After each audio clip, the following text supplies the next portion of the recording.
जिस Gen Z protest ने नेपाल की पूरी सरकारी व्यवस्था उखाड़ फेंकी, जिसने एक अंडरग्राउंड रैपर और सिविल इंजीनियर को सीधे प्रधानमंत्री की कुर्सी तक पहुंचा दिया, वही जनता अब सड़कों पर उतरकर उसी नेता को फांसीवादी बता रही है। सिर्फ 150 दिन, इतने कम वक्त में एक ऐतिहासिक जीत कैसे गहरे संकट में बदल गई, यही कहानी आपको इस वीडियो में बताएंगे। तो बने रहिए हमारे साथ वीडियो के आखिर तक।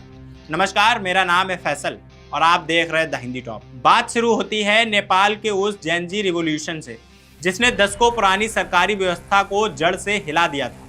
यह शायद दुनिया की पहली ऐसी घटना थी जिसमें जेनजी ने सीधे किसी देश की सत्ता पलट दी। इसी लहर पर सवार होकर काठमांडू के पूर्व मेयर, अंडरग्राउंड रैपर और civil engineer Wallen Shah Nepal के प्रधानमंत्री बन गए। उन्होंने तत्कालीन प्रधानमंत्री केपी शर्मा ओली को चुनाव में हरा दिया था। वालेन शाह राष्ट्रीय स्वतंत्र पार्टी यानी आरएसपी के उम्मीदवार थे और उन्हें बहुमत के साथ सरकार बनाने का मौका मिला। लेकिन 27 मार्च 2026 को पीएम बनने के महज 150 दिन के भीतर सब कुछ बदलने लगा। ना वालेन शाह संसद जा रहे हैं और ना अपनी पार्टी की गतिविधियों में शामिल हो रहे हैं। जनता का गुस्सा 7वें आसमान पर पहुंच चुका है और मामला इतना बिगड़ गया है कि 19 अगस्त को स्पीकर डीपी आर्याल को वालेन शाह को आदेश देना पड़ा कि वे 26 अगस्त को सदन में सवाल जवाब सेशन के लिए हाजिर हों। मार्च में पद संभालने के बाद से वालेन शाह 39 बैठकों में सिर्फ 5 बैठकों में ही शामिल हुए हैं। विपक्षी सांसद लगातार उनके गायब रहने पर विरोध जता रहे थे। खासकर नेपाल भारत सीमा को लेकर उनकी टिप्पणियों पर जवाब मांगा जा रहा था। अब बीते 5 महीनों की टाइमलाइन समझते हैं। अप्रैल में वालेन शाह ने भारत से सामान लाने वाले नेपाली नागरिकों पर सख्त टैक्स नियम लागू कर दिए। नेपाल से बड़ी संख्या में लोग भारत आकर खरीदारी करते हैं और इस फैसले ने सीधे उनकी जेब पर असर डाला।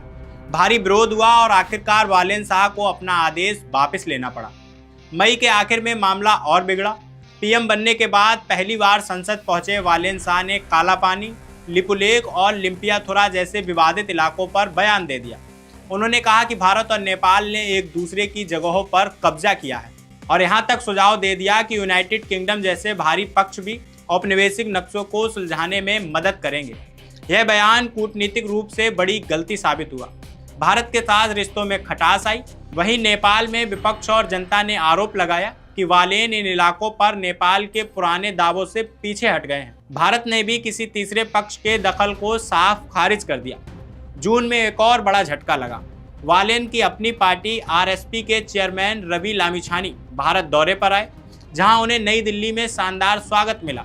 प्रधानमंत्री मोदी, गृह मंत्री अमित शाह और विदेश मंत्री एस जयशंकर से मुलाकात के दौरान ढोल नगाड़े बजे। यह स्वागत किसी देश के राष्ट्रीय अध्यक्ष को मिलने वाले स्वागत जैसा था, जबकि वालेन शाह खुद अब तक भारत के न्योते पर वहां नहीं गए।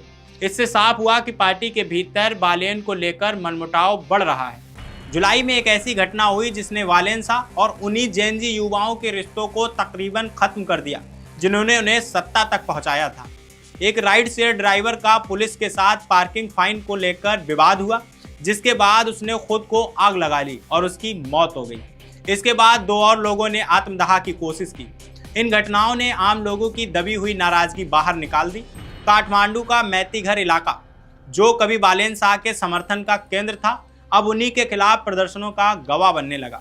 जुलाई के आखिर में हालात और बिगड़े जब दक्षिणी जिलों सुनसरी और सिराहा में हिंदू मुस्लिम समुदायों के बीच सांप्रदायिक हिंसा भड़क उठी, जिनमें 3 लोगों की जान चली गई और कई इलाकों में अनिश्चितकालीन कर्फ्यू लगाना पड़ा। इसके बाद वालेन शाह ने पीएम बनने के बाद पहली बार बड़ा टेलीविजन संबोधन दिया, जिसमें उन्होंने शांति और एकता की अपील की। तो सिर्फ 5 महीनों में क्या हुआ, यह समझना मुश्किल नहीं है। जिस जन समर्थन ने वालेन शाह को सत्ता तक पहुंचाया, वही समर्थन अब गुस्से में बदल चुका है। यह कहानी दिखाती है कि किसी क्रांति से मिली जीत को बनाए रखना उसे हासिल करने से कहीं ज़्यादा मुश्किल होता है। इस सब पर आप क्या सोचते हैं, हमें कमेंट बॉक्स में ज़रूर बताइए। और अभी तक आपने हमारे चैनल द हिंदी टॉप को सब्सक्राइब नहीं किया तो सब्सक्राइब कीजिए और हमें social media platform Facebook, Instagram और एक्स पर फॉलो करना मत भूलिए।